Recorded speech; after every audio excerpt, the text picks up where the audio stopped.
Consumatum est!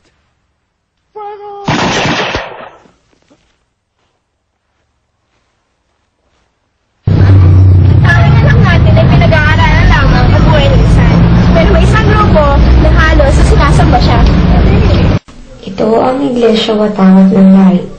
Ayon sa amin na pag-alaman, ang organisasyong ito ay tinatag noong 1940 sa pulo ng Masbate.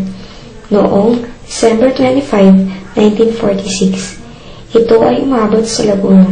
Ayon sa naunang miyembro, meron daw mga tinatawag na banal na tinig na nag-uugnay sa Diyos at tao. Naniniwala sila sa iisang Diyos na tagapaglikha, ngunit hindi kay Kristo bilang Diyos kundi bilang isang lamang sugo katulad ni Rizal. Yan lang naman ang inaasahan sa isang kabataang tulad ko. Ang mag-aral ng mabuti at makapagtapos. Pero si Rizal, ginamit ang edukasyon para imulat at mabago ang mga buhay ng mga Pilipino.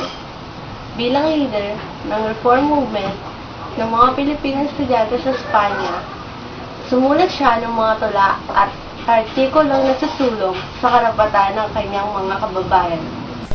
Maraming salamat po, Dr. Jose Rizal, sa inyong pagtitiwala ng mga kabataang tulad ko ang pag-asa ng bayan. Ako po si Ana May Guson mula sa NCLC at idol ko si Rizal. Sino ang pambansang bayani ng Pilipinas? Okay. Idol ko si Rizal kasi binuwis niya yung buhay niya para sa bansa at saka hindi siya tayo. Ralan si Rizal dahil sa pagiging makatao, makadiyos at may dahil sa pagiging makabayan siya, may pananalig sa Diyos at may dignity. At pinaglaban niya tayong mga Pilipino sa laban sa mga Kastila. Ako lang maging hero si Rizal kasi lumaban siya.